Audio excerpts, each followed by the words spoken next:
Estimados alumnos, espero que se encuentren muy bien.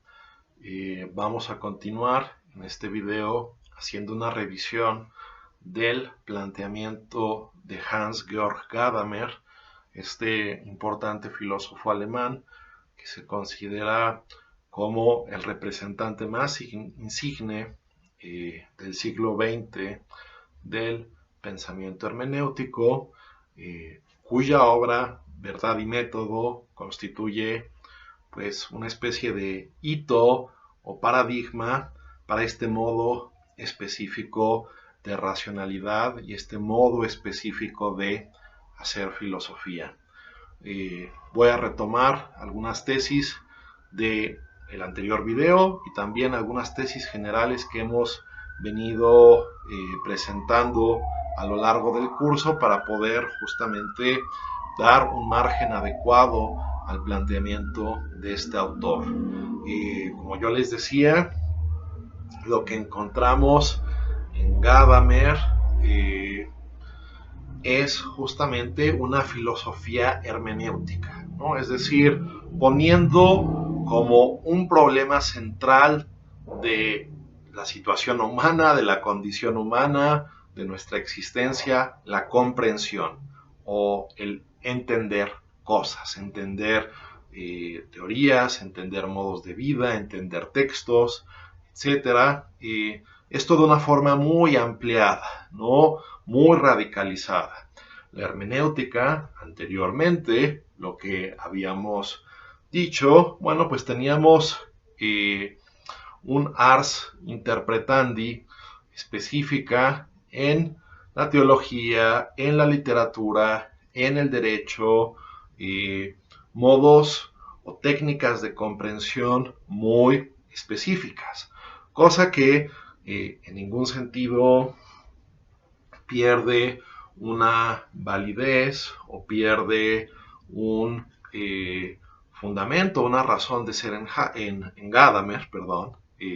Ahora vuelvo a Heidegger, que es obviamente un antecedente importante.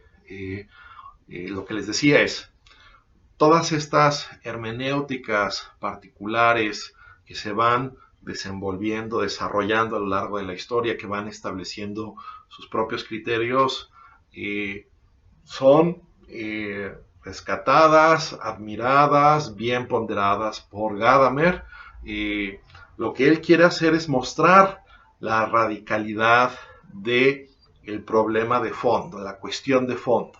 Una cuestión para la cual justamente Heidegger y el pensamiento fenomenológico en general habrían allanado un camino.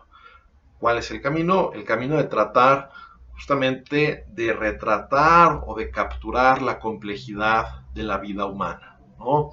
Es decir, un poco la preocupación de estos movimientos, de estos pensadores, es justamente la siguiente, ¿no?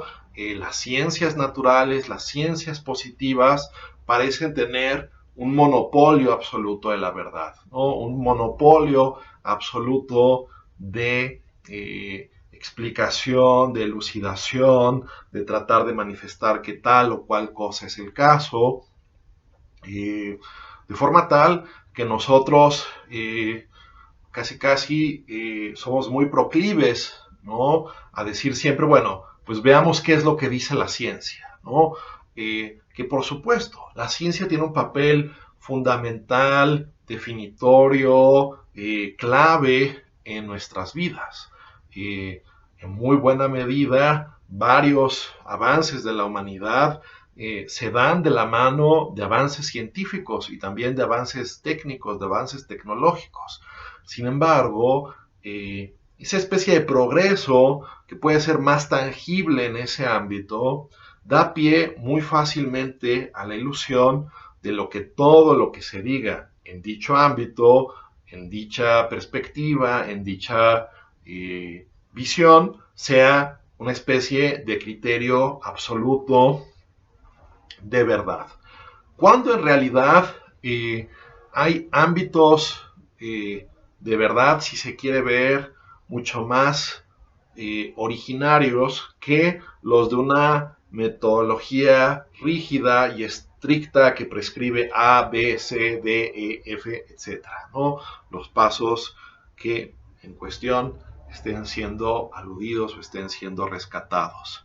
Y por ello, justamente, Gadamer trata de mostrar la lógica, vamos a decirlo así, subyacente a muchos de estos ámbitos, ¿no? Ámbitos los cuales son ellos mismos capaces de develar importantes verdades, importantes cuestiones, importantes aspectos de la vida humana, de la naturaleza, etcétera, que no son, vamos a decirlo así, traducibles o asimilables al lenguaje de las ciencias duras o al lenguaje de las matemáticas o de ciertas concepciones formales, lógicas de la racionalidad. Todo ello tiene su momento, tiene su espacio, pero la cuestión de fondo en el planteamiento, la postura hermenéutica de Gadamer es, bueno, ¿será que todo está ya dicho o prescrito o todo viene a sernos dicho o establecido por las ciencias naturales o exactas? Y él viene a decir que no. Que encontramos ámbitos como el arte o las manifestaciones artísticas, el derecho, la ética, la historia, la retórica, ¿no? El diálogo humano, distintas facetas, distintas cuestiones que tienen un ámbito de verdad propio, un ámbito de verdad específico.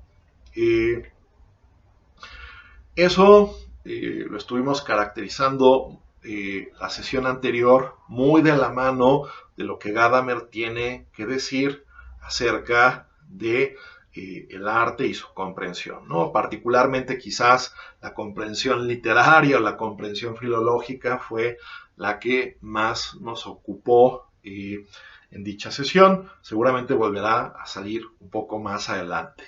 En cualquier caso, ¿no? Ese es el contexto general, ¿no? Tratar de establecer, elucidar, por un lado, ámbitos de verdad donde constantemente habitamos, donde constantemente nos movemos, nos desarrollamos, y a su vez señalar el problema hermenéutico central, ¿no? La universalidad del problema hermenéutico, como Gadamer lo dice en Verdad y Método. Y ese problema universal es que en todos los ámbitos de la vida, o en muchos, al menos, hay interpretación, ¿no? Hay marco para decir uno un punto de vista y esperar la respuesta del otro.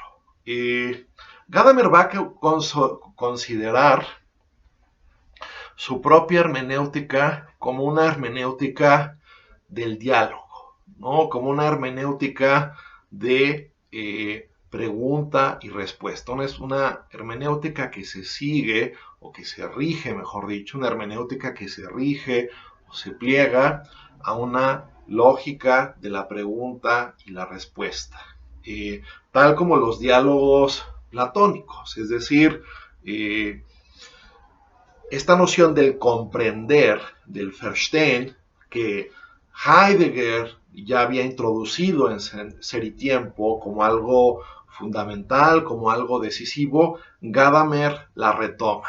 Pero él radicaliza esa noción de comprender de un modo intersubjetivo, porque comprender o entenderse siempre es a su vez un posible entenderse con alguien más, comprender algo de la mano o conjuntamente con un interlocutor, ¿no? Comprender algo significa también poderlo validar, poderlo defender frente a alguien con quien uno está en desacuerdo o con quien uno está en el espíritu de ciertos diálogos platónico-socráticos o socrático-platónicos, con quien uno está en cierta búsqueda por la verdad. Gadamer dirá lo siguiente acerca del diálogo, ¿no? Los diálogos genuinos, verdaderos, son aquellos donde los interlocutores se dejan llevar por la cosa, ¿no? Por aquella situación que están discutiendo, por aquella situación que ellos están atendiendo. Es decir, ¿no? Nosotros nos podemos imaginar cierto tipo de conversaciones, ¿no? Lo pongo entre comillas, en las cuales la gente no solo está diciendo y reiterando su punto de vista una y otra vez y el otro está haciendo lo propio, ¿no? En realidad, esas conversaciones, pues, muy tangencialmente pueden aludir realmente a lo que el otro está diciendo, pero si uno está empecinado en tener cierto monopolio de la verdad, pues en realidad uno no está dialogando en el sentido más genuino, en el sentido más propio que Gadamer quiere poner de relieve, que quiere él enfatizar, que quiere él subrayar. Un diálogo genuino tampoco es aquel donde uno tiene ya una lista de temas, ¿no? Y uno pone 2 minutos en el reloj por el tema, ya se dicen algunas cuantas palabras y se pasa a otro, ¿no? O sea, un diálogo genuino es una especie, ¿no? Es una situación, mejor dicho, es una cuestión o una situación en la cual la cosa misma nos va conduciendo a temas, a situaciones, a tópicos que no habíamos prescrito o que no habíamos como tal puesto en la agenda de antemano, que no habíamos puesto en la agenda en un primer momento. Nosotros estamos justamente en una especie de diálogo permanente. ¿Un diálogo permanente con quiénes? Con los demás seres humanos, con nuestras tradiciones, con nuestras prácticas. Estamos atravesados de cabo a rabo por la discursividad, ¿no? Que va de la mano de esta lógica de la pregunta y de la respuesta, ¿no? Repito, nada más para que esta idea del diálogo y de la comprensión quede muy atada o muy amarrada en Gadamer. Él retoma de Heidegger esta idea de que comprender es parte fundamental, esencial del estar en el mundo y que comprender es interpretar, contrastar, leer, dilucidar, concluir, etc. Pero eso en Gadamer está más atado o está también más proyectado a una esfera de comunicación, de diálogo, de apertura, ¿no? De intercambio, que lo que estaba en Heidegger. No por nada, esa frase que les decía también la sesión pasada, que remita a muchas cosas, pero también remita a esto, ¿no? La frase de Habermas, según la cual Gadamer habría colonizado la filosofía, o habría urbanizado, mejor dicho, ¿no? Perdón, me corrijo, ese es el término exacto. Gadamer habría urbanizado lo que sería la filosofía heideggeriana, que estaba de alguna manera pues absorta en cuestiones sobre el olvido del ser, el sentido del ser, replantear o volver a ponderar la pregunta por el sentido del ser. Todo eso en buena medida queda de lado o es puesto en un casillero muy distante en Gadamer, y lo que a él le interesa sobre todo es las experiencias de verdad, la comprensión, cómo esto atraviesa toda la vida humana, cómo es que esto se concreta en distintas conductas o prácticas que nosotros continuamente estamos llevando a cabo, etc. Entonces, se puede decir que hay una especie de socratización del comprender efectuado, una socratización del comprender efectuada por la hermenéutica gadameriana, ¿no? Que nos inserta en esta lógica del diálogo, ¿no? Gadamer dirá, sobre todo en algunas entrevistas retrospectivas sobre ese tiempo, que lo clave, el insight fundamental de su hermenéutica es pensar o poner de relieve para los actores, ¿no? Para los individuos, para los seres humanos, que ellos pueden no tener la razón sobre aquello de lo que están hablando, ¿no? Es decir, que pueden equivocarse, que están siempre en condiciones de ser corregidos por un interlocutor, por un diálogo, por una revisión. ¿Cuándo creemos tener nosotros la última palabra de algo, ¿no? Bueno, cuando creemos eso es que somos dogmáticos, ¿no? Es que somos cerrados, es que de alguna forma nos hemos afianzado demasiado en nuestras creencias. Esto me permite retomar o volver al hilo de lo que les decía en relación con cierta disputa, vamos a decirlo así, que hay entre esta tradición que va en la estela de Heidegger, Gadamer, etcétera, con Descartes, ¿no? Básicamente, a juicio de Heidegger y Gadamer, ¿no? Y Gadamer es quien nos ocupa ahora,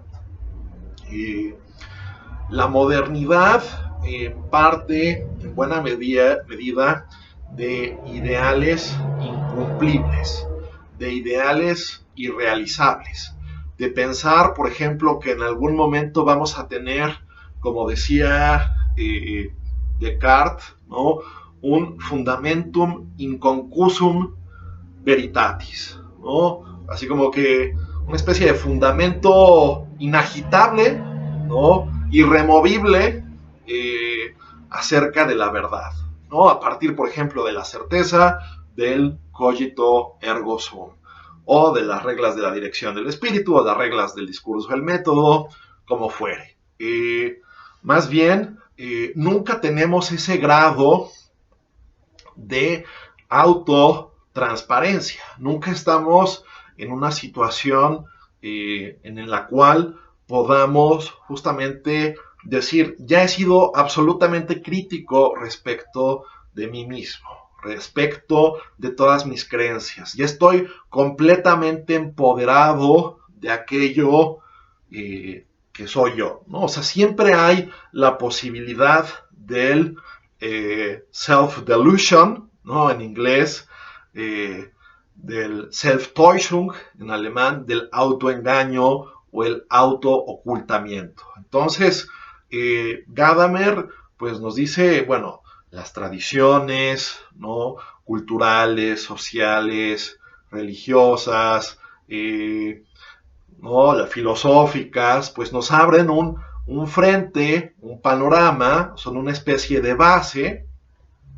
pero una base que en primer lugar nunca acabamos de poseer del todo, ¿no? O sea, nunca podemos decir, bueno, yo ya soy dueño de la tradición filosófica, ¿no? O sea, ni siquiera podemos decir, repito, que hemos comprendido absolutamente a Platón o absolutamente a Aristóteles, o que hemos comprendido absolutamente a Tomás de Aquino. Pues menos vamos a poder decir que somos dueños, que nos hemos empoderado de toda la tradición filosófica, ¿no? Lo mismo vale para las distintas tradiciones religiosas, lo mismo vale para las mismas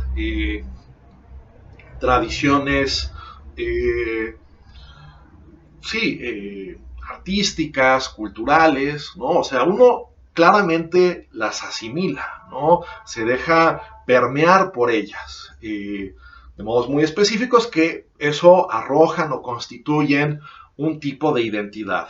Pero que nosotros seamos absolutamente dueños de esas tradiciones y que nosotros sepamos, por ejemplo, reparar en todas sus contradicciones, en todos sus hierros, en todas sus fallas, en cada momento y en cada instante, pues es algo eso muy cuestionable, ¿no? Entonces, por eso Gadamer hace una especie de exhortación a un filosofar o un pensar abiertos, ¿no? Un pensar que no está regido, ¿no?, por esa especie de tentación dogmática, esperada, fundamentada en cierta forma de cientificismo que busca instaurar paradigmas rígidos, monopólicos, respecto a la posesión de la verdad, ¿no? Incluso la propia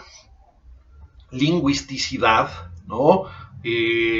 Es algo de lo cual nunca podemos apropiarnos absolutamente o categóricamente, ¿no? Es decir, los lenguajes ellos mismos tienen un dinamismo, ¿no? Por una parte, sí, nosotros los creamos, pero a su vez hay posibilidades dentro del propio lenguaje que en un momento dado no están del todo exploradas, ¿no? Que no están del todo allanadas y que después se descubren, y por eso los lenguajes se transforman, se ajustan, ¿no?, a las necesidades expresivas de los hablantes, ¿no? Quisiera leerles justamente un pasaje muy representativo en este tenor, ¿no? Un pasaje de la segunda sección de Verdad y Método, o sea, el segundo tomo de Verdad y Método, un pequeño ensayo titulado Hombre y Lenguaje, ¿no? Como yo les decía en su momento, la obra magna de Gadamer es Verdad y Método, de 1960, una obra que él escribe a, ¿no?, pues cerca de los 58, 59 años, y él publica a los 60, lo cual nos habla de que era un pensador no precoz, sino lo contrario, meditabundo, que fue masticando cosas, que fue procesándolas, ¿no? Un poco como Kant, que muy tardíamente escribe su Crítica de la Razón Pura. Y bueno, en la década de los 80, Gadamer recupera toda una serie de ensayos donde él aborda o puntualiza cuestiones que quizás no quedaron del todo claras en Verdad y Método, o hace una respuesta a sus opositores o a sus detractores o a no necesariamente sus enemigos filosóficos, pero aquellos con quienes sostuvo ciertas polémicas. Sobre ello diré algunas cosas más adelante, pero bueno, aquí hay un escrito que también se los he de hacer llegar, un escrito de hombre, se llama Hombre y Lenguaje, ¿no? Y aquí se puntualizan algunas cuestiones interesantes de la manera en que Gadamer entiende el lenguaje. A ver, aquí se dice: el lenguaje no es un medio más que la conciencia utiliza para comunicarse con el mundo. No es un tercer instrumento al lado del signo y la herramienta, que pertenecen también a la definición esencial del hombre.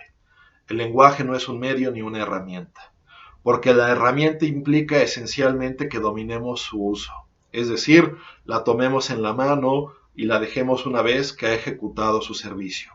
No ocurre lo mismo cuando tomamos en la boca las palabras de un idioma y las dejamos después de su uso en el vocabulario general que tenemos a nuestra disposición. Esa analogía es errónea, porque nunca nos encontramos ante el mundo como una conciencia que, en un estado alingüístico, utiliza la herramienta del consenso. El conocimiento de nosotros mismos y del mundo implica siempre el lenguaje, el nuestro propio. Crecemos, vamos conociendo el mundo, vamos conociendo a las personas y, en definitiva, a nosotros mismos a medida que aprendemos a hablar. Aprender a hablar no significa utilizar un instrumento ya existente para clasificar ese mundo familiar y conocido, sino que significa la adquisición de la familiaridad y conocimiento del mismo mundo tal como nos sale al encuentro. Bien, esto, repito, abona a las ideas que les venía presentando, ¿no? Es decir, nosotros somos parte de la historia, ¿no? Una historia que está marcada también por el lenguaje. Y el lenguaje, digamos, no lo poseemos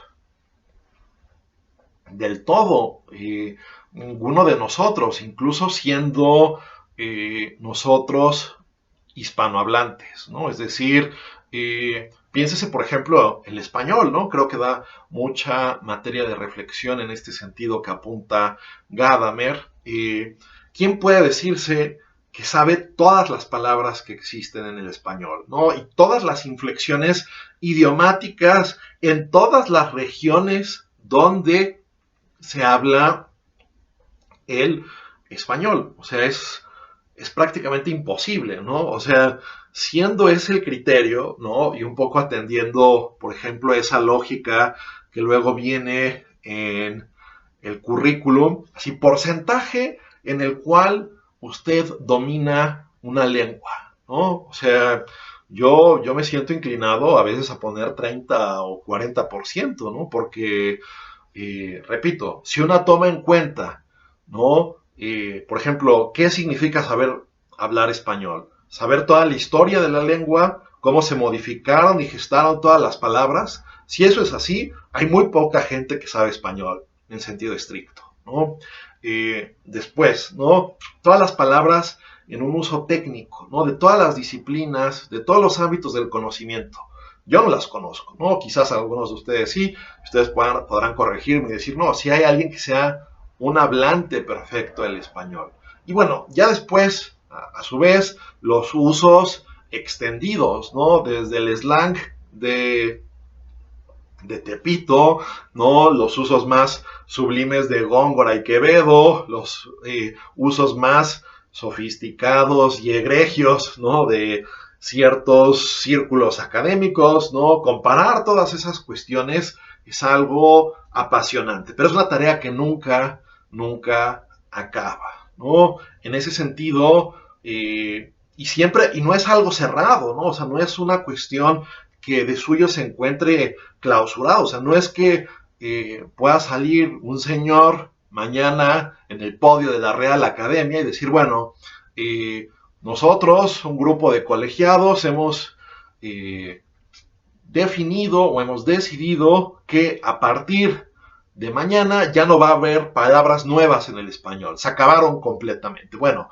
pues lo que haríamos es reírnos de esos señores, ¿no? Es decir, por supuesto, algunas grafías, algunas cuestiones ortográficas, algunas cuestiones de puntuación pueden consensuarse en un momento dado, pero que ese consenso vaya a ser imperante y vinculante para toda época y circunstancia, bueno, pues habría que pensarlo, ¿no? Yo tengo mis reservas muy fundadas a este respecto. Entonces nosotros somos lenguaje, ¿no? Estamos impregnados por esa categoría de la lingüisticidad, ¿no? De querer articular significativamente el mundo desde distintas ópticas, ¿no? Porque esa es también parte de lo que aquí está en juego con el lenguaje, ¿no? O sea, nosotros a su vez podemos conocer muchos lenguajes, ¿no? Y eso justamente abre el panorama hermenéutico, ¿no? Abre el panorama de comprensión. O sea, yo sí estoy muy comprometido con la idea de que aprender idiomas ensancha la visión del mundo, ¿no? Y ahí podríamos incluso hacer cierto puente o conexión, ¿no? Con lo que nos dice Wittgenstein en el Tractatus sobre que los límites del lenguaje son los límites de mi mundo.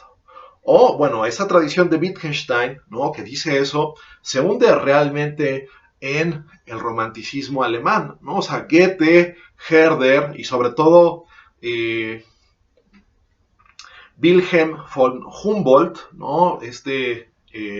Hermano de Alexander von Humboldt, el geógrafo, botánico, explorador, etcétera. Bueno, Humboldt o von Humboldt, Herder y Goethe ya acentuaban esto, ¿no? O sea, ya acentuaban la idea de que la cognición está ligada sí o sí al lenguaje, ¿no? Y Goethe nos dice en Poesía y Verdad que conocer un lenguaje es, o descubrir o aprender un lenguaje es conocer un nuevo mundo de posibilidades, ¿no? Un nuevo panorama de opciones se devela o se desoculta cuando tú eres más apto para describir tu realidad a más niveles, ¿no? Y eso muchas veces se da en los lenguajes o el conocimiento de más lenguajes y por eso muchas veces tomamos expresiones de otros idiomas, aquí particularmente del inglés, ¿no? En México como que usamos muchos anglicismos en ocasiones porque de alguna manera nuestro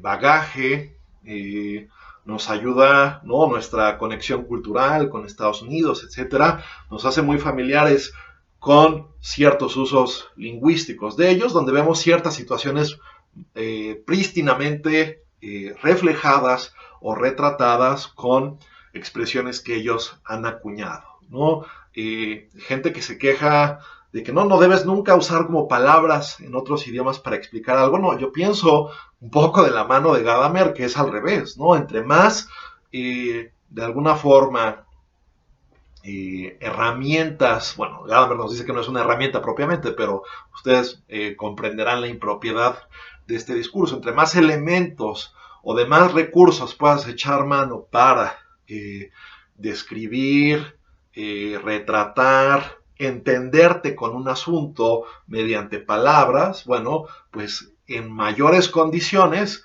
estarás de apropiarte de dicha situación, de dicha circunstancia, etcétera. Bien, lo que yo les decía, ¿no? Es que, ¿no? El comprender es una categoría entonces fundamental y que está mediada históricamente, ¿no? De forma tal que nosotros no podemos comprendernos, valga la expresión o valga la reiteración, sin una perspectiva histórica, ¿no? De algo que nos atraviesa, de algo que nos recorre, ¿no? Es decir, manteniéndonos con referencia en el tema o en el tópico del lenguaje, pues nosotros no acuñamos el español, ¿no? Nosotros no inventamos ese medio, esa comunicación, pero sin embargo, toda nuestra identidad está marcada o atravesada de cabo a rabo por el español. Y nadie, repito, no hay nadie en lo absoluto, ni el más eminente lingüista de la Real Academia, que posea la totalidad del español, ¿no? Entonces, es algo que nos atraviesa y que en algún momento hemos de legar, ¿no? Hemos de heredar a nuevos practicantes, a nuevos individuos que cultural y socialmente hagan del español, por decir un caso, o es decir, el caso más propio para nosotros, su lengua, ¿no? Su lengua materna, su propia lengua, ¿no? Y es muy interesante en ese sentido, ¿no? El aprendizaje de las lenguas, el aprendizaje de los idiomas, cómo es que de alguna forma al principio somos tan rígidos con las expresiones que empleamos, que llevamos desde nuestra lengua a la lengua que estamos aprendiendo. Queremos decir cosas muy calcadas de la sintaxis castellana al inglés, al alemán o al francés, y no cuadra, ¿no? O al chino, o al japonés, ¿no? Ahí la irrupción ha de ser mucho mayor, pero solo lo puedo imaginar porque no conozco esas lenguas, ¿no? Al menos un par de palabras nada más.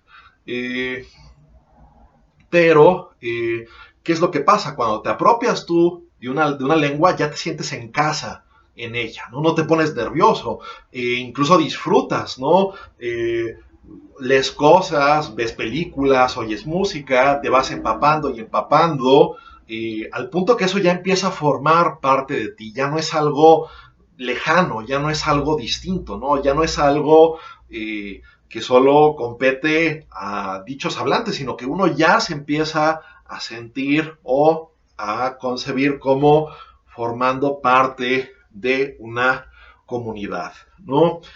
Traigo todos estos elementos o todas estas nociones a colación para esclarecer entonces dos nociones gadamerianas muy importantes. Una de ellas,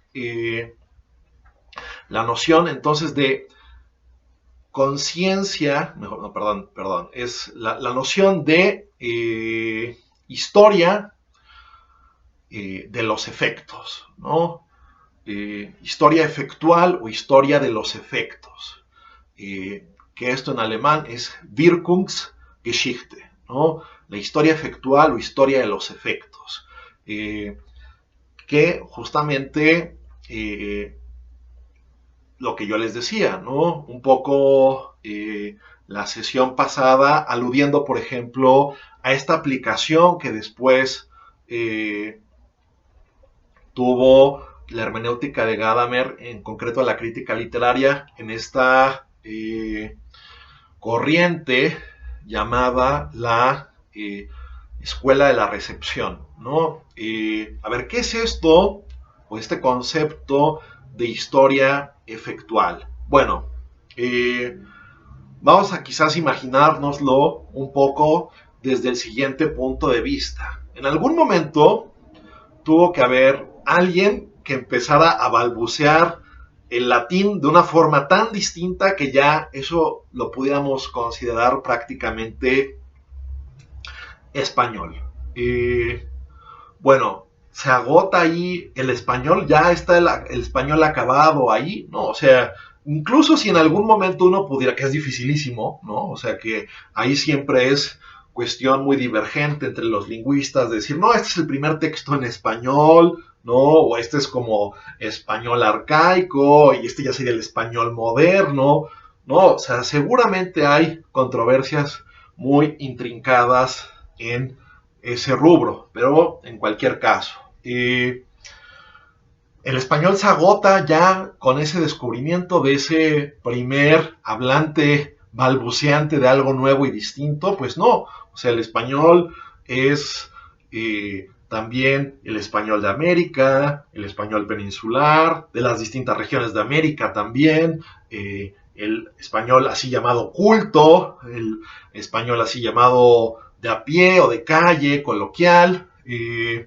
las distintas tradiciones literarias, poéticas, ¿no? Dramatúrgicas, retóricas. O sea, nosotros venimos en una estela de algo mucho más amplio o de algo mucho más grande que nunca podemos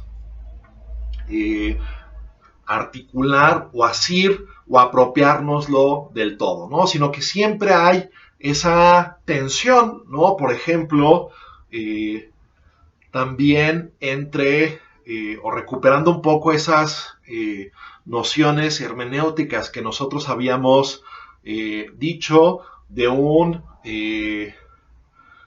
verbum interius y un verbum exterius, ¿no? De un verbo interior y uno exterior, ¿no?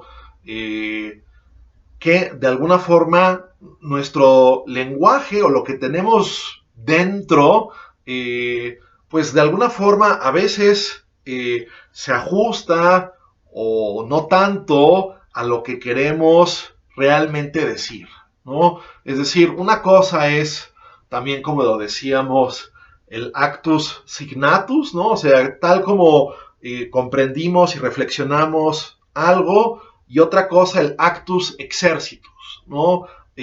Lo que llegamos a expresar, lo que logramos decir, ¿no?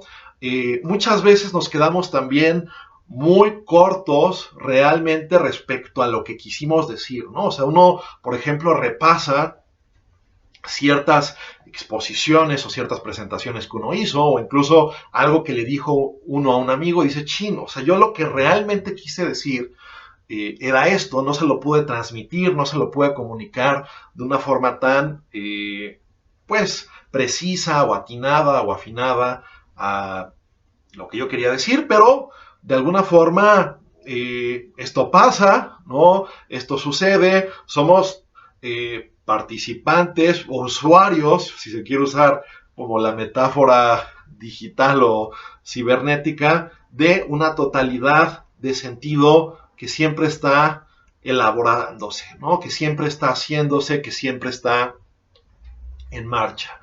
No por nada, también cabe decir que, bueno, muchas veces se ha dicho que Gadamer es una especie de Hegel sin espíritu absoluto en su filosofía, ¿no? Es decir, como alguien que le da un valor muy destacado a la historia, al lenguaje, a la cultura, ¿no? Que de hecho, ahí sí, ¿no? Ahí hay una clara recuperación en la primera parte de Verdad y Método de Hegel, que sería esta noción de Bildung, ¿no? De formación en un sentido amplio, es decir, ¿no? O sea, la conciencia para formarse en esta historia efectual tiene que echar mano de distintos recursos, culturales, políticos, sociales, éticos, retóricos, religiosos, etcétera, para configurarse, ¿no? Para establecerse, para asentarse adecuadamente en el mundo. Pero es un proceso siempre en despliegue, siempre en realización. De forma tal que, bueno, Gadamer lo plantea así, ¿no? O sea, el ideal de la Bildung o de la formación es algo muy propio, muy destacado de la tradición humanista que habría que recuperar, ¿no? De alguna forma aquí se ve nuevamente, ¿no? La diferencia entre Heidegger y Gadamer, ¿no? O sea, mientras que Heidegger quería como que romper con toda la tradición humanista en pos de ciertas verdades ontológicas de carácter fundamental, Gadamer lo que quiere es recuperar la misma, mostrar que apropiarse de todo ello va más allá de una lógica del método y que todo eso tiene una valía o un carácter hermenéutico eminente, ¿no? Una valía, un carácter hermenéutico muy destacado o muy digno de ser tomado en cuenta, a diferencia de lo que su propio maestro habría hecho, ¿no? Que dicho sea de paso, quizás Gadamer, respecto a algunas cuestiones del así llamado segundo Heidegger, él piensa, claro, Heidegger, mi maestro, empezó a ver estas cuestiones o la valía de algunos ámbitos hermenéuticos, pues muy ejemplares, como podría ser la obra de arte, ¿no? Gadamer va a tener en muy alta consideración este escrito de Heidegger de Der Ursprung des Kunstwerkes, ¿no? Del origen de la obra de arte, que me parece que algunos de ustedes están familiarizados con la misma por un seminario que tuvieron. Bueno, bueno, nada más recuperando entonces la relación Gadamer-Hegel, ¿no? Sí, pareciera ser entonces que es una especie de Hegel, Gadamer, pero sin espíritu o sin saber absoluto. Bueno, el propio Gadamer a veces tiende a expresarse así, ¿no? Del saber o del espíritu absoluto como ideales inalcanzables, justamente reflejo de esa mentalidad que es heredera de la Ilustración y que él busca criticar, etcétera.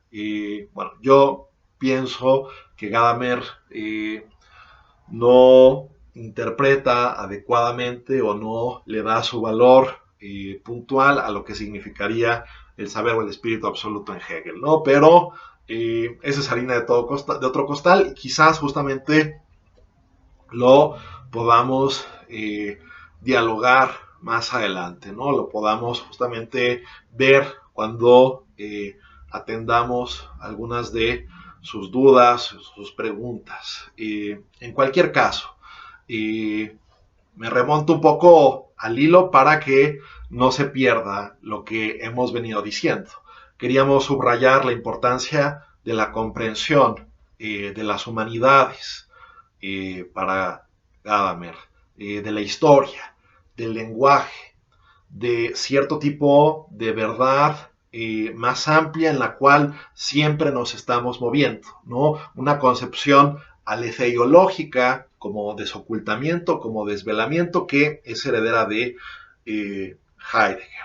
El diálogo lo pusimos en un primer plano, en un plano muy destacado.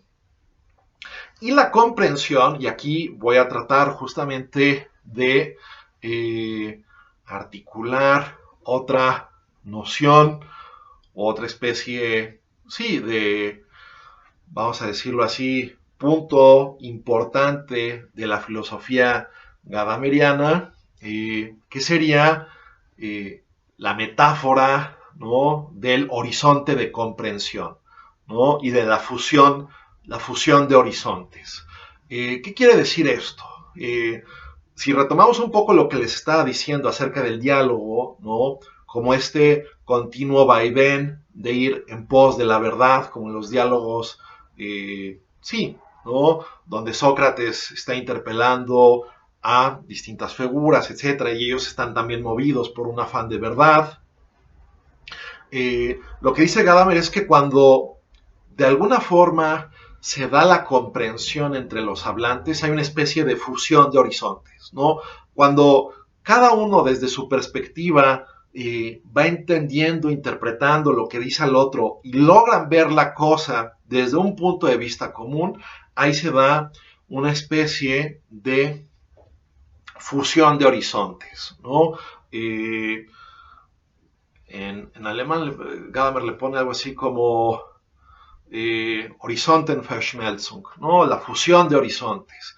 Que eso tiene que ver un poco como el momento en el cual, por ejemplo, el firmamento y el mar, ¿no? O sea, como que parecen tocarse, ¿no? O sea, ese momento donde se da como una especie de amalgama o toque es como el recurso metafórico que emplea Gadamer para decir, ese es el verdadero momento de verdad, ¿no?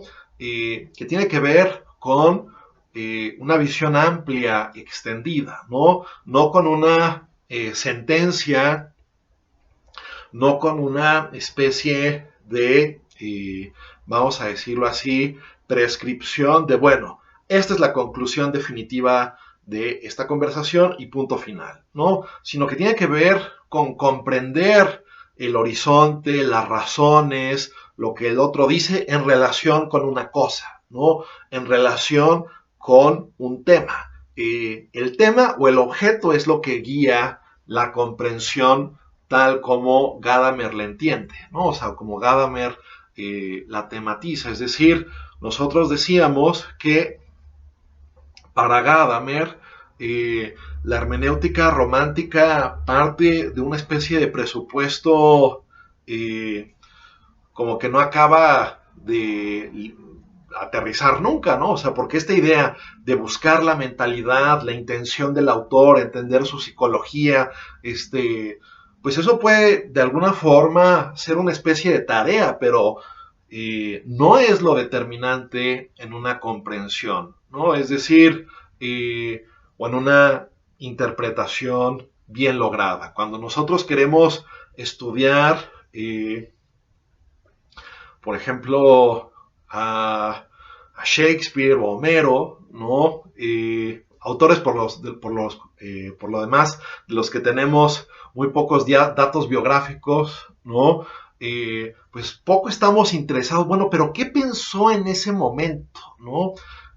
En alguna medida podría reconstruirse a partir de ciertos testimonios. Bueno, en el caso de Homero es prácticamente imposible, quizás en el caso de Shakespeare sea más factible, pero cuando nosotros, por ejemplo, queremos empaparnos de la historia, del contexto donde esa obra se gestó, esto pasa muchas veces más por entender ciertas alusiones para el mecanismo interno de la obra que para entender la psicología de un autor, ¿no? O sea, eso parece ser, en todo caso, una especie de, vamos a decirlo así, interpretación secundaria, con un carácter completamente derivativo, ¿no? O sea, se puede hacer, pero es en casos casi patológicos o enfermos, ¿no? Sí, repito, algo derivado. Un intérprete de Gadamer, llamado Jean Grondin, ¿no? Un intérprete canadiense de la región francesa de Quebec, dice algo así como que, bueno, tratando de ilustrar un poco esta idea o esta noción con un caso polémico, ¿no? Bueno, el libro, dice Grondin, ¿no? El libro de Adolf Hitler, Mi lucha, Mein Kampf, ¿no? Bueno, si siguiéramos como la lógica de la hermenéutica romántica, nosotros tendríamos que suscribir una especie de acuerdo o de pacto entre lector y autor, y solo podríamos entender bien a Hitler como que asumiendo psicológicamente casi las propias premisas distorsionadas de su pensamiento, ¿no?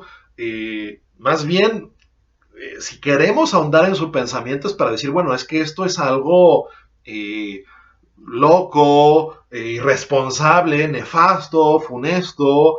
¿Cómo es que alguien puede decir algo así? Pero no necesitamos propiamente meternos a su psicología para entender la verdad o la falsedad de lo que se está diciendo. Por ejemplo, también, otro ejemplo ya no tan patológico y enfermo, ¿no? Como sería el caso del Mein Kampf, ¿no? Pero en el caso de esta famosa frase de Kant en el canon de la crítica de la razón pura, de yo estoy ahora en condiciones de entender mejor a Platón de lo que Platón se entendió a sí mismo. Bueno, Schleiermacher justamente hizo de eso un principio para su filosofía, ¿no? Para decir, claro, nosotros podemos entender a Platón si nos adentramos en su psicología, en sus experiencias, en su contexto, en su sociedad, podemos interpretarlo mejor de lo que él se entendió a sí mismo. Gadamer hará una lectura completamente distinta de lo que significa esa comprensión, ¿no? O lo que significa ese entenderse. Lo que él dice es, o al menos lo que cierta escuela en la línea de Gadamer diría, sería lo siguiente.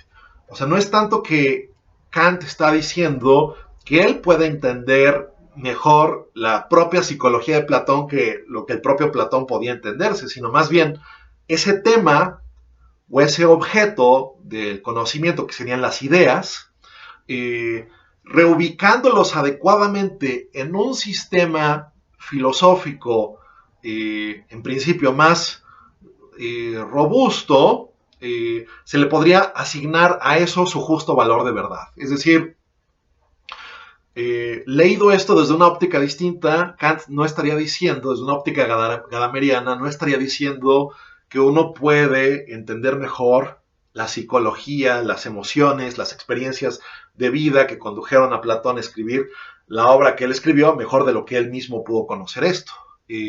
Más bien, lo que se estaría tratando de decir es que nosotros podemos ganar una comprensión mejor de tales asuntos quizás a la luz de mayores experiencias filosóficas, mayores contrastes, mayores distinciones, una reubicación en un lugar de un sistema mucho más concreto y mucho más específico, ¿no? Lo mismo podríamos decir, y ahí sí, quizás el contraste con las ciencias exactas, o más bien la comparación con las ciencias exactas pueda arrojar más luz incluso en este tenor, ¿no? Porque uno podría decir, nosotros podemos entender mejor a Euclides de lo que él se entendió a sí mismo, porque claro, habiendo muchos mayores desarrollos en matemáticas que lo que pudo hacer Euclides en su momento, o Arquímedes, o lo que pudo hacer Newton en física, o Galileo en astronomía, etcétera. Bueno, uno puede decir, nosotros podemos entender mejor a Newton de lo que Newton se entendió a sí mismo, o lo que Galileo se entendió a sí mismo respecto de esta cosa, respecto del tema, no respecto a su propia psicología o respecto a cómo llegaron ellos a tales o cuales ideas. Bueno, entonces repito, la idea de Gadamer está basada, o la concepción de verdad, en una especie de fusión de horizontes, donde lo que se discute es el objeto mismo, la cosa misma. Eso es lo que está en objeto a debate, a discusión, y siempre se puede volver a revisar esto, siempre se puede volver a articular, siempre se puede volver a discutir, ¿no? El diálogo siempre se puede reanudar, ¿no? O sea, los diálogos en sentido estricto, ¿no? Los procesos de comprensión para los seres humanos, en sentido estricto, nunca llegan a un final definitivo, sino que solo se interrumpen momentáneamente y después se retoma el hilo, se retoma la discusión, ya sea que uno mismo la retome o ya sea que otros la retomen, ¿no? La reanuden, la reinicien, etc. Bien, algunos casos más donde es claro esta impronta gadameriana, ¿no? De esta concepción hermenéutica de la verdad, donde siempre estamos revisando, siempre estamos articulando de una manera distinta, siempre estamos cotejando. Hay un capítulo en Verdad y Método titulado La actualidad hermenéutica de la ética aristotélica, ¿no? Es un capítulo bellísimo, interesantísimo, donde Gadamer justamente hace una revaloración de la noción de frónesis aristotélica y se nos dice ahí, bueno, es que la frónesis es este ideal continuamente de ir de lo general a lo particular, ¿no? De estar revisando cuestiones pues muchas veces no ligadas a una regla o una norma en específico, ¿no? Yo les decía que para estos autores es muy importante la noción del círculo hermenéutico, de ir de las partes al todo, ¿no? Que eso uno lo puede hacer en los textos, ¿no? Donde uno puede estar leyendo ciertas oraciones y después vislumbrar o estar siempre anticipando el contexto más amplio donde esto se inserta y después a la luz de ese contexto más amplio esto específico se establece. Bueno, un modelo paradigmático de esto lo encuentra en Heidegger y lo encuentra Gadamer también en la ética aristotélica con la frónesis, ¿no? O sea, la frónesis es justamente algo que va de lo universal a lo particular, ¿no? Y en contextos donde no podemos nunca ganar una verdad definitiva. Recuérdese lo que dice Aristóteles en Ética Nicomaquea 2, 1, 2 y 1, 3, ¿no? Donde establece claramente que este tipo de disciplina o este tipo de saber no puede tener el mismo grado de exactitud que las matemáticas, ¿no? Que se parte en muchas ocasiones de un endoxon o de endoxa en plural, ¿no? De opiniones convalidadas, heredadas de los sabios, de los poetas, que ellas mismas en un momento dado pueden corregirse, pero son un punto de arranque o inicial sobre cuestiones variables, ¿no? Sobre cuestiones que pueden ser de otra manera. Por lo mismo, la ética solo se ocupa, dirá Aristóteles, de lo que ocurre la mayor parte de las veces, ¿no? Hepitopolú, ¿no? La mayor parte de las veces, la mayor parte de las ocasiones, pero eso no significa que no haya excepciones, ¿no? Que no haya casos particulares donde incluso la excepción es lo correcto, ¿no? Hay un momento, por ejemplo, de aplicación de la frónesis en Aristóteles, en el libro quinto, en relación con la justicia, ¿no? Y ahí, por ejemplo, Aristóteles habla de la virtud de la epieikeia, ¿no? Que la epieikeia significa equidad, y la equidad es justamente la corrección de la ley respecto a un caso particular o un caso no contemplado por la ley, ¿no? O sea, Aristóteles ahí habla, por ejemplo, de situaciones en las cuales, por decir algo, el espíritu de la ley es uno, pero si eso se aplicara a rajatabla a un caso específico, eso tendría consecuencias desastrosas. Entonces, dice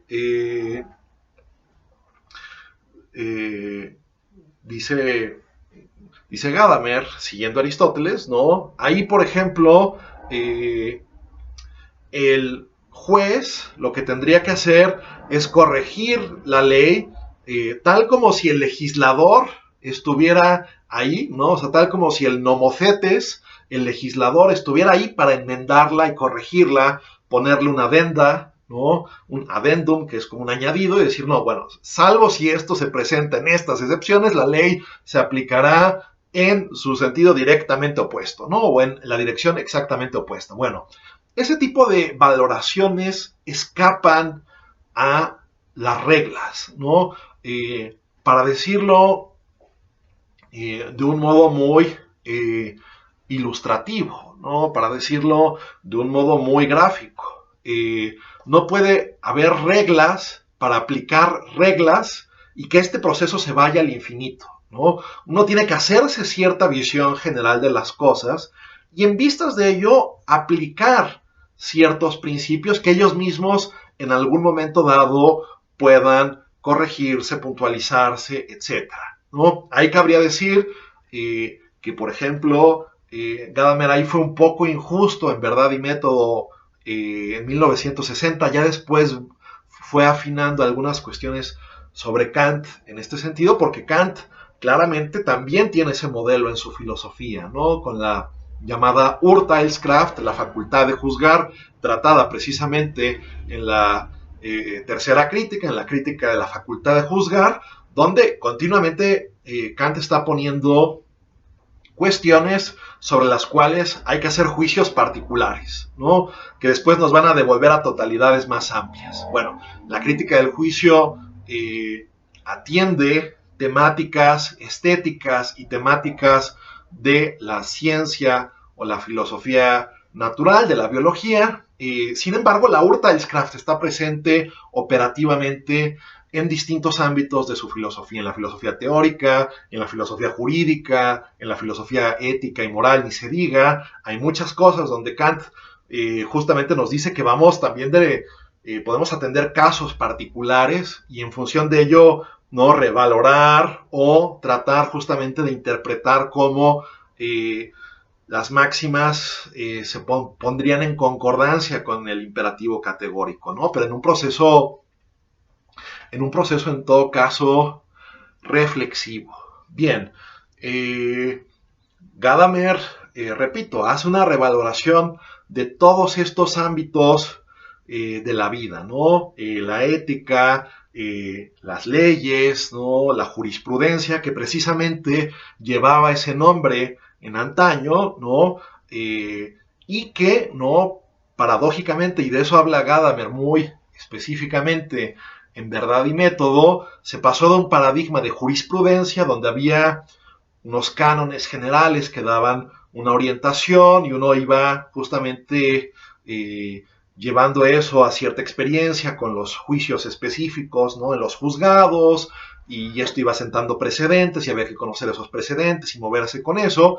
Eso se fue cambiando a un paradigma del derecho donde había como una especie de Rechtswissenschaft, ¿no? Una ciencia del derecho que parecía ser axiomática a priori y basada en principios que no dieran lugar a ningún margen, ¿no? Basada en buena medida en un ideal positivista. Bueno, los asuntos humanos son tan complejos que es difícil o imposible pensar que vamos a encontrar una especie de reglamentación perfecta, no susceptible de ulteriores revisiones en algún momento. La retórica, ¿no? La retórica también es algo que Gadamer rescata como una especie de saber práctico importante. Un saber que tiene tres aristas específicas, ¿no? O incluso dos triadas de aristas. Eh, por una parte el retor, ¿no? El orator, el orador. Por otra parte, el mensaje, el discurso en sí mismo, y por otra parte la audiencia, ¿no? Bueno, esto se corresponde un poco con esa triada de logos, ethos, pathos, pero en cualquier caso vemos que esto es un dinamismo, ¿no? O sea que por una parte, a ver, uno es un orador y tiene que prepararse y tiene que fundamentarse bien. Uno tiene que crear un buen discurso con leyes de lógica, pero que también apelen al sentimiento, que apelen con ejemplos ilustrativos, que no aburran a la audiencia y que al final del día esto también tenga un ajuste específico ante la audiencia que uno tiene ante sí, ¿no? Que uno pueda calibrar, por ejemplo, la audiencia, que uno la pueda leer, que uno pueda ver sus reacciones, en función de ello modular, ver cuáles son sus intereses, ver cuáles argumentos son convincentes. ¿Qué tipo de prescripción a rajatabla podría normar todas estas cuestiones? Pues Gadamer piensa que ninguna, ¿no? Por lo mismo, repito, hay una revalorización de las humanidades en general bajo un paradigma de la comprensión y el entendimiento. Un paradigma de la comprensión y el entendimiento que siempre es dialógico y siempre es intersubjetivo. Bien, quisiera hacer breve alusión para después, es decir, aquí terminaría cierta exposición de la filosofía de Gadamer, de sus intereses, de lo que él quisiera hacer. Les voy a pasar unos textos también para que ustedes los lean. Les voy a pasar también algún enlace que ustedes puedan revisar para que tengan pues también un material adicional a esto que les estoy poniendo. Con esto acabaría en sí la exposición de Gadamer, pero no vamos a abandonarlo del todo. ¿Por qué? Porque Gadamer es un autor que sostiene polémicas o discusiones con figuras de su época. En concreto, con Habermas y con Derrida, ¿no? Quizás el diálogo con Habermas es todavía más interesante, pero podemos decir algo en relación con Derrida. Con Habermas, que por cierto, Habermas fue asistente de Gadamer un tiempo en la Universidad de Heidelberg.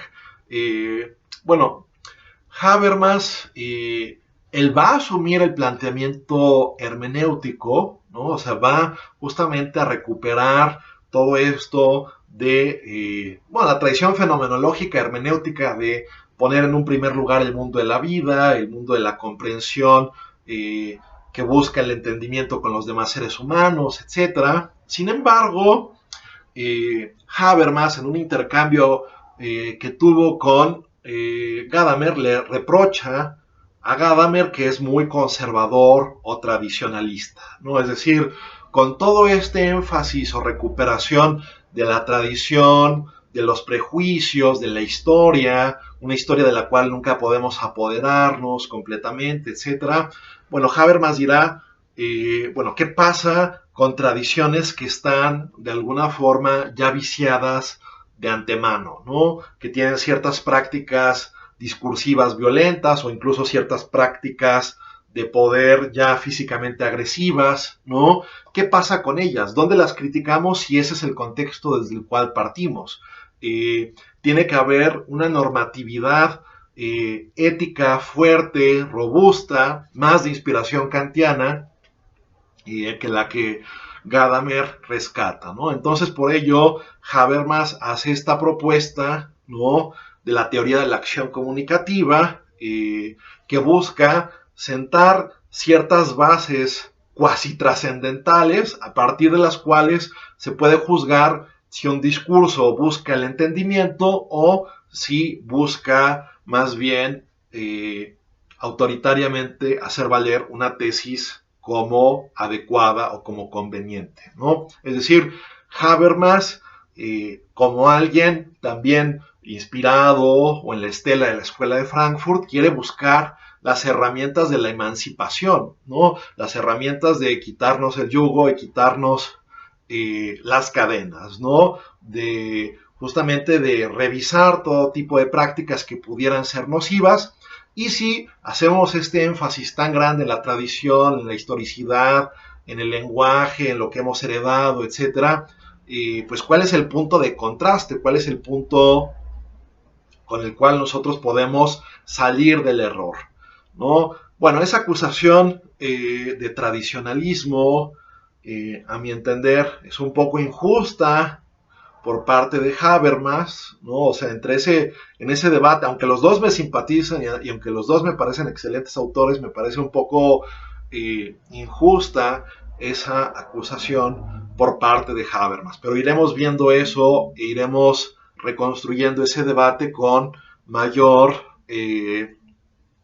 precisión conforme sigamos avanzando en nuestro curso. Por otro lado, querría mencionar el otro debate que me parece atendible, ¿no?, que sostuvo Gadamer, que sería el debate con Derrida.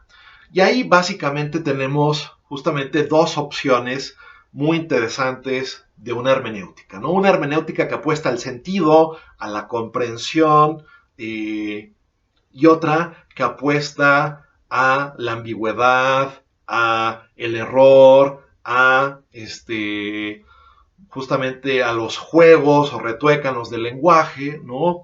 Básicamente podríamos canalizar esto así, ¿no?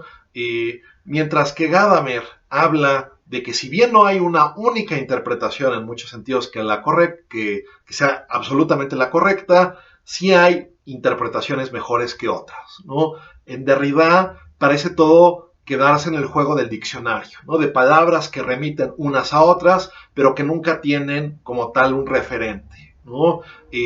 Siempre estamos aprisionados en nuestros casilleros, ¿no? Y siempre estamos viendo las cosas desde una óptica tan particular y tan personal que no es posible como tal hacer nuevas construcciones porque estas estarían de alguna manera potencialmente infectadas de ideales metafísicos, por decir algo, ¿no? Es al final del día la hermenéutica o la deconstrucción derridiana algo que apuesta a que es mucho más lo que se oculta que lo que se revela, ¿no? Que siempre estamos en la ambigüedad, que siempre estamos en un plano de metáforas, que siempre estamos en un plano donde una cosa puede significar una cosa y al siguiente momento la otra, ¿no? Un poco como en Alicia en el País de las Maravillas. Bueno, quizás esa sea una simplificación de la postura de Derrida, pero me gustaría dejar asentado ese problema para seguir reflexionando sobre el mismo. Es decir, si ustedes piensan, por ejemplo, en relación con estos fenómenos que hemos venido discutiendo, ¿no? Culturales, religiosos, literarios, éticos, ¿no? Hay una única interpretación que es la correcta y todos los demás se tienen que callar.